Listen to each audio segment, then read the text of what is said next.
In this lecture, I will explain you about subatomic particles, proton, electron, neutron, identification of element को कैसे identify करते हैं, कहाँ atomic number लिखते हैं, कहाँ मास नंबर लिखते हैं, isotopes, isobars, isotones and iso electronic species का डिस्कस करेंगे। लाइट एंड रेडिएशन की बात होगी, पर्टिकुलरली इलेक्ट्रोमैग्नेटिक रेडिएशन जो कि मैक्सवेल थ्योरी के थ्रू एक्सप्लेन होता है। वेव करेक्टर्स जिसमें आपके पास है फ्रीक्वेंसी न्यू से रिप्रेजेंट होती है, वेवलेंथ लैम्डा से रिप्रेजेंट होता है, वेव नंबर न्यू बार से रिप्रेजेंट होता है, टाइम पीरियड और साथ ही बात होगी वेलोसिटी ऑफ लाइट c से। एंड फाइनली डिस्कस करेंगे इलेक्ट्रोमैग्नेटिक स्पेक्ट्रम जिसमें डिफरेंट फ्रीक्वेंसीज या वेवलेंथ के बेस पर स्पेक्ट्रम है। साथ ही विजिबल स्पेक्ट्रम की बात करेंगे, विबग्योर का डिस्कस करेंगे। सब atomic particles of atom, atom के अंदर प्रेजेंट मेन 3 पार्टिकल्स होते हैं, electron, proton and neutron. Electron को स्मॉल ई से सिंबलाइज करते हैं, निगेटिव चार्ज होता है इलेक्ट्रॉन पर। प्रोटॉन स्मॉल पी से जिस पर पॉजिटिव चार्ज होता है, न्यूट्रॉन जो कि न्यूट्रल होता है। इलेक्ट्रॉन एंड प्रोटॉन दोनों पर चार्ज सेम वैल्यू का होता है, 1.6 इंटू 10⁻⁻19। फर्क क्या है कि इलेक्ट्रॉन का चार्ज नेगेटिव होता है और प्रोटॉन का चार्ज पॉजिटिव होता है, दैट इज -1, दैट इज +1। जबकि न्यूट्रॉन पर कोई चार्ज नहीं होता, न्यूट्रॉन न्यूट्रल होता है। मास इन किलोग्राम, इलेक्ट्रॉन का मास 9.1 इंटू 10⁻31 किलोग्राम होता है, जो कि प्रोटॉन और न्यूट्रॉन के मास की कंपेयर में नेग्लिजिबल होता है। मास इन AMU, अगर हम बात करें इलेक्ट्रॉन का मास AMU में लगभग negligible 0 in compare to proton 1 AMU, neutron that is also 1 AMU। दोनों का जो मास है प्रोटॉन एंड न्यूट्रॉन का अप्रोक्सीमेटली इक्वल होता है। आइडेंटिफिकेशन ऑफ एटम, कैसे आइडेंटिफाई करते हैं? एटॉमिक नंबर से। एटॉमिक नंबर क्या होते हैं? Number of protons present in nucleus of the atom. Atom के न्यूक्लियस में जितने भी प्रोटॉन्स प्रेजेंट होते हैं वही होता है atomic number of that atom. Mass number, proton plus neutron दोनों जो न्यूक्लियस में होते हैं, जिन्हें न्यूक्लियॉन्स भी बोलते हैं, उनका सम होता है मास नंबर, जिसे एटॉमिक मास भी बोलते हैं, दैट इज P + N। और P प्रोटॉन क्या होता है? Z, तो इसे बोल सकते हैं Z + N। अब अगर चार्ज की बात करें जो कि पॉजिटिव या निगेटिव हो सकता है, जबकि एटम इलेक्ट्रॉन लूज करके कैटायन बनाए या गेन करके एनायन बनाए, that is number of protons minus number of electrons, दोनों का डिफरेंस होता है चार्ज, जो कि कैटायन के केस में प्लस आता है और एनायन के केस में माइनस आता है। कैटायन यानी पॉजिटिव चार्ज में प्रोटॉन इलेक्ट्रॉन से ज्यादा होते हैं, एनायन नेगेटिव चार्ज में प्रोटॉन इलेक्ट्रॉन से कम होते हैं। ये एलिमेंट का प्रेजेंटेशन होता है, जिसमें X एलिमेंट है, Z आपका होता है एटॉमिक नंबर, A होता है मास नंबर और Q होते हैं चार्ज, जो कैटायन के केस में पॉजिटिव और एनायन के केस में निगेटिव होते हैं। A मास नंबर या एटॉमिक मास और Z आपका एटॉमिक नंबर।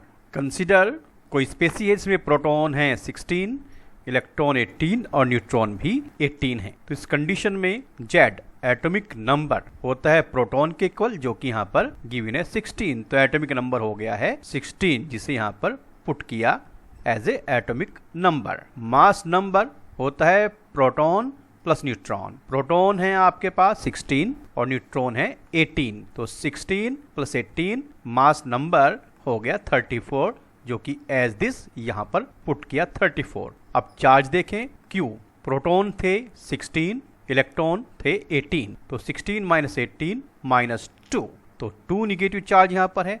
2 निगेटिव -2 नहीं लिखते, निगेटिव चार्ज 2, क्यों? Minus minus 1 minus and 1 minus यानी कि 2 माइनस, इसलिए 2 माइनस लगाते हैं जब चार्ज प्रेजेंटेशन होता है। चूंकि 16 एटॉमिक नंबर सल्फर का होता है, तो it will become sulphur 16 atomic number, 34 mass number और चार्ज 2 निगेटिव, यानी ये हुआ एनायन। क्लियर? चूंकि यहाँ पर प्रोटॉन इलेक्ट्रॉन से कम है, एनायन में proton lesser than electron. Clear? Isotopes, tops का मतलब सेम प्लेस होता है एटॉमिक नंबर से। तो जिनका एटॉमिक नंबर सेम होता है, प्रोटॉन भी सेम होंगे, मास नंबर डिफरेंट, न्यूट्रॉन भी डिफरेंट, वो होते हैं आइसोटॉप्स।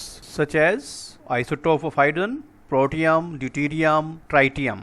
एटॉमिक नंबर सेम 1 1 1, लेकिन mass number 1 2 3 different. That is because of different neutrons. Neutrons के डिफरेंट होने की वजह से ही मास नंबर डिफरेंट होता है। किसमें? आइसोटॉप्स में। जैसे कार्बन का आइसोटॉप्स 6 12 6 13 6 14, यानी मास नंबर 12 13 14 डिफरेंट, जबकि atomic number 6 6 6 same. Similarly chlorine में एटॉमिक नंबर 17 17 सेम, जबकि मास नंबर 35 37।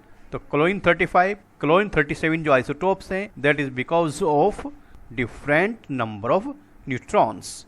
चूंकि न्यूट्रॉन्स डिफरेंट होंगे तभी मास नंबर डिफरेंट होगा। चूंकि आइसोटॉप्स में इलेक्ट्रॉन सेम होते हैं, इसीलिए आइसोटॉप्स सिमिलर प्रॉपर्टीज शो करते हैं। तो आइसोटॉप्स का सिमिलर प्रॉपर्टीज शो करने का रीजन होता है same number of electrons. Isobars जिनमें मास नंबर सेम होता है और बाकी सारी चीजें डिफरेंट होती हैं। For example argon, potassium, calcium, इन तीनों एलिमेंट्स के ही मास नंबर सेम होते हैं, दैट इज 40। अब चूंकि मास नंबर तीनों के सेम है, 40 है, that is why they are said to be isobars. जबकि इनके एटॉमिक नंबर होते हैं आर्गन 18, पोटेशियम 19 और कैल्शियम 20। तो इस हिसाब से हो गए ना neutrons different. 40 minus 18 that is 22, 14 minus 19 that is 21, 40 minus 20 that is 20। तो यहाँ पर हो गए आपके कौन डिफरेंट? न्यूट्रॉन्स भी यहाँ पर हो जाते हैं डिफरेंट। केवल सेम क्या है? Mass number. प्रोटॉन भी डिफरेंट है, क्योंकि प्रोटॉन क्या होता है? Atomic number. और एटॉमिक नंबर क्या क्या है यहाँ पर? 18 19 एंड 20। तो इस तरह से प्रोटॉन डिफरेंट, न्यूट्रॉन डिफरेंट, केवल सेम क्या है? Mass number. Proton plus neutron same आता है। आइसोटॉन्स क्लियर है? आइसो एक जैसे, टॉन्स यानी के न्यूट्रॉन, जिनमें न्यूट्रॉन सेम होते हैं और बाकी सारी चीज़ें डिफरेंट होती हैं, उन्हें बोलते हैं, वो स्पेसीज होती हैं isotones. For example silicon 1430, 15 phosphorus 31, 16 sulphur 32। Neutron same होने चाहिए। 30 minus 14 16, 31 minus 15 16, 32 minus 16 16। चूंकि तीनों में न्यूट्रॉन सेम है, that is why they are said to be isotones. Iso electronic species उन्हें कहा जाता है जिनमें होते हैं इलेक्ट्रॉन सेम। बाकी सब चीज़ डिफरेंट हो सकती हैं, लेकिन इलेक्ट्रॉन क्या होंगे? सेम होंगे। तो जिनमें इलेक्ट्रॉन सेम होते हैं उन्हें बोला जाता है iso electronic species. For example chlorine 1 negative charge, argon neutral, potassium 1 positive charge, calcium 2 positive charge. अगर यहाँ पर बात करें इलेक्ट्रॉन्स की, तो 17 प्रोटॉन, एटॉमिक नंबर प्रोटॉन होता है, 1 नेगेटिव चार्ज आया है, तो इसका मतलब इलेक्ट्रॉन यहाँ पर एक्स्ट्रा हो गया है कितना? 18। ये न्यूट्रल स्पेसी है, जितने प्रोटॉन हैं उतने ही क्या होंगे इसके अंदर? इलेक्ट्रॉन भी होंगे। यहाँ पर 19 आपके प्रोटॉन है, पॉजिटिव चार्ज आया है, तो इसका मतलब 1 इलेक्ट्रॉन कम हुआ होगा, तो इलेक्ट्रॉन रह गए 18। यहाँ एटॉमिक नंबर 20 है, प्रोटॉन्स 20 हैं, 2 पॉजिटिव चार्ज हैं, तब आए होंगे जब 2 इलेक्ट्रॉन कम हुए होंगे। अगर 2 इलेक्ट्रॉन कम हो रहे हैं तो यहाँ पर 20 minus 2 18। लाइट या फिर रेडिएशन, रेडिएशन ही लाइट होता है। पार्टिकल जैसे एटम, मॉलिक्यूल्स की स्ट्रक्चर को समझने के लिए जो हमारी हेल्प करेगा वो होगा लाइट और मैटर के बीच का इंटरेक्शन। तो शुरुआत करते हैं नेचर ऑफ लाइट से। लाइट ड्यूअलिटी शो करती है। ड्यूअलिटी मतलब कि 2 character, 2 properties, property of wave and property of particles. तो मास एंड मोशन शो करता है, तो पार्टिकल का कैरेक्टर शो हो रहा है, और वेव का कैरेक्टर शो होता है इंटरफेरेंस एंड डिफ्लेक्शन से। मैक्सवेल ने बताया कि जब इलेक्ट्रोमैग्नेटिक रेडिएशन या इलेक्ट्रोमैग्नेटिक वेव का प्रोपेगेशन होता है, तो वो 2 तरह के फील्ड, इलेक्ट्रिक फील्ड और मैग्नेटिक फील्ड प्रोड्यूस करता है, इमिट करता है, और दोनों ही फील्ड एक दूसरे के परपेंडिकुलर होते हैं। साथ साथ वो जिस डायरेक्शन में प्रोपेगेशन हो रहा है उसके भी परपेंडिकुलर होता है, यानी मैग्नेटिक फील्ड परपेंडिकुलर है किसके? Electric field and propagation of wave के। और जबकि इलेक्ट्रिक फील्ड किसके परपेंडिकुलर है? Magnetic field as well as propagation of wave.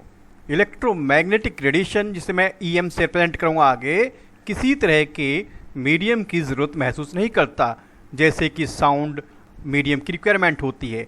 But यहाँ इलेक्ट्रोमैग्नेटिक रेडिएशन को किसी तरह के मीडियम की रिक्वायरमेंट नहीं होती। EM इलेक्ट्रोमैग्नेटिक रेडिएशन चाहे कैसा भी है, सारे इलेक्ट्रोमैग्नेटिक रेडिएशन वेव्स का स्पीड एक ही होता है, जो लाइट की स्पीड के इक्वल होता है, 3 × 10⁸ मीटर पर सेकेंड। बट जो इलेक्ट्रोमैग्नेटिक रेडिएशन है वो एक दूसरे से डिफ़र होते हैं, या तो वेवलेंथ के हिसाब से या फिर फ्रीक्वेंसी के हिसाब से वो डिफ़र होते हैं। लेकिन डिफ़र किस में नहीं होते, सेम किस में होते हैं? In terms of the speed, the constant speed 3 × 10⁸ metre per second. लेकिन बात अगर वेवलेंथ की करें या फ्रीक्वेंसी करें तो इलेक्ट्रोमैग्नेटिक रेडिएशन डिफरेंट हो जाते हैं, like that in terms of frequency and in terms of wavelength. तो ये जो स्पेक्ट्रम है एक्चुअली में अरेंजमेंट है वेवलेंथ एंड फ्रीक्वेंसी की टर्म में, या तो फ्रीक्वेंसी के डिक्रीजिंग ऑर्डर में या वेवलेंथ के इंक्रीजिंग ऑर्डर में जो अरेंजमेंट है डिफरेंट रेडिएशंस का, दैट इज़ इलेक्ट्रोमैग्नेटिक स्पेक्ट्रम। तो ये सारा का सारा इलेक्ट्रोमैग्नेटिक रेडिएशन जो होता है that is differ in terms of frequency and in terms of wavelength.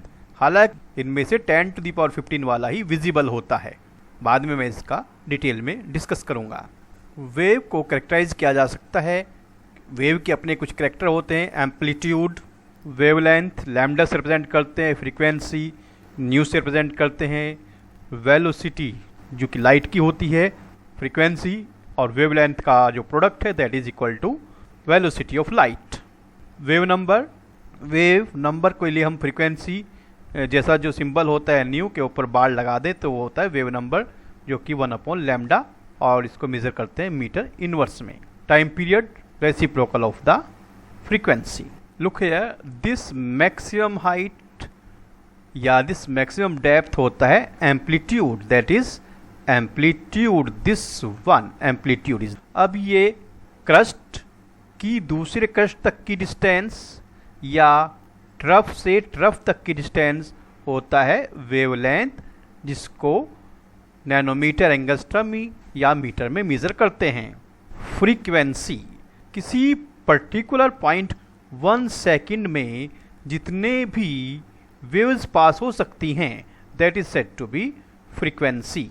Unit length के अंदर जितने भी वेवलेंथ हो सकती है, यूनिट लेंथ आप मीटर ले लें, नैनोमीटर ले लें, एट्सेट्रा जैसे भी लें, तो यूनिट लेंथ यानी 1 मीटर अगर इसे मान लें, इस लेंथ में जितने भी आपके हो सकती हैं wavelength that is wave number reciprocal of wavelength. Electromagnetic radiation energy की एक फॉर्म है जो ऑसिलेटिंग चार्ज्ड पार्टिकल्स है लाइक इलेक्ट्रॉन्स, वो मैग्नेटिक फील्ड और इलेक्ट्रिक फील्ड प्रोड्यूस करते हैं, वो भी अल्टरनेटिंग मैनर में, इलेक्ट्रिक फील्ड मैग्नेटिक फील्ड, और वो दोनों एक दूसरे के परपेंडिकुलर, साथ साथ प्रोपेगेशन ऑफ रेडिएशन के भी परपेंडिकुलर होते हैं। तो दैट इज इलेक्ट्रोमैग्नेटिक रेडिएशन। कि मान लीजिए ये z एक्सिस है जिसके डायरेक्शन में हो रहा है प्रोपेगेशन, तो अगर मैग्नेटिक फील्ड को देखें तो मैग्नेटिक फील्ड जो प्रोड्यूस होगा वो इस डायरेक्शन z एक्सिस के भी परपेंडिकुलर होगा, और जो इलेक्ट्रिक फील्ड है अगर वो y एक्सिस में है तो y एक्सिस और z एक्सिस दोनों के परपेंडिकुलर होगा। कौन? मैग्नेटिक फील्ड, जो कि किस एक्सिस में हो रहा है? x एक्सिस में अगर होता है मैग्नेटिक फील्ड तो वो प्रोपोगेशन की एक्सिस z और इलेक्ट्रिक फील्ड की एक्सिस y दोनों के परपेंडिकुलर होगा। इसी तरह से अगर इलेक्ट्रिक फील्ड तो y एक्सिस में है, इलेक्ट्रिक फील्ड प्रोड्यूस हुआ, प्रोपोगेट हुआ z एक्सिस में, तो इलेक्ट्रिक फील्ड जो कि z एक्सिस में प्रोपोगेट हुआ और डबल प्रोड्यूस कहाँ हुआ? y एक्सिस में। तो ये z axis and x axis जिसमें मैग्नेटिक फील्ड प्रोड्यूस हुआ था दोनों के परपेंडिकुलर होगा। तो दैट इज इलेक्ट्रोमैग्नेटिक रेडिएशन, जिसको मैक्सवेल ने एक्सप्लेन किया था। Electromagnetic spectrum EMS, electromagnetic spectrum, electromagnetic radiation का फ्रीक्वेंसी के डिक्रीजिंग ऑर्डर में या वेवलेंथ के इंक्रीजिंग ऑर्डर में arrangement electromagnetic spectrum in the decreasing order of the frequency like that and in the increasing order of the wavelength, in the decreasing order of frequency and in the increasing order of wavelength, that is represented by lambda in terms of meter, and this one is frequency represented by nu in terms of hertz। इन सब radiations में से जो हम naked eye के through देख सकते हैं that is visible spectrum, जो कि यहाँ पर this one 10 to the power 15 hertz की रेंज का जो स्पेक्ट्रम है वो हम नेकेड आई से देख सकते हैं, दैट इज विजिबल स्पेक्ट्रम, जिसका रेंज होता है 3.9 into 10 to the power 14 hertz से लेकर 7.9 into 10 to the power 14 hertz, approximately in between 10 to the power 15 hertz। Ultraviolet region 7.9 into 10 to the power 14 hertz से लेकर 3.4 into 10 to the power 16 hertz तक का, जो कि वायलेट कलर से ऊपर वाला होता है, विजिबल में से वायलेट कलर के ऊपर वाला, that is ultraviolet region. This one is ultraviolet region, that is ultraviolet. This one is ultraviolet region, that is this infrared region below the red color of the visible, जिसकी range होती है 3 इंटू 10 to the power 11 hertz से लेकर 3.9 into 10 to the power 14 hertz तक। This one is infrared region, जो कि visible के रेड से नीचे की तरफ होता है, जबकि अल्ट्रावायलेट विजिबल के वायलेट कलर से ऊपर की ओर होता है। ये 10 to the power 6 हर्ट्ज की रेंज वाला जो रीजन है स्पेक्ट्रम का, that is used for the broadcasting of radio frequency. इसे रेडियो फ्रीक्वेंसी रीजन बोलते हैं, जो कि ब्रॉडकास्टिंग में यूज होता है। दिस माइक्रोवेव रीजन, जो कि 10 to the power 10 hertz frequency की रेंज वाला जो स्पेक्ट्रम रीजन है, दैट इज माइक्रोवेव रीजन होता है और इसका इस्तेमाल रेडार में किया जाता है। दैट इज विजिबल रीजन, जो कि 400 नैनोमीटर से 750 नैनोमीटर के बीच की वेवलेंथ का होता है। ये violet colour, indigo, blue, green, yellow, orange, red, VIBGYOR के नाम से जाना जाता है। वायलेट कलर की वेवलेंथ सबसे कम होती है, इसलिए वो पास से ज़्यादा दिखाई देता है, जबकि रेड कलर की वेवलेंथ सबसे ज़्यादा होती है, इसलिए रेड कलर दूर से दिखाई देता है। That is why red colour के सिग्नल इसीलिए यूज होते हैं क्योंकि उसकी वेवलेंथ सबसे ज़्यादा होती है, जिसे बहुत दूर से देखा जा सकता है। जैसे कि मैंने बताया, electromagnetic radiation double character show करता है, wave nature and particle nature. But wave nature से इंटरफेरेंस एंड डिफ्रेक्शन ही एक्सप्लेन होता है सक्सेसफुली, क्या नहीं एक्सप्लेन होता।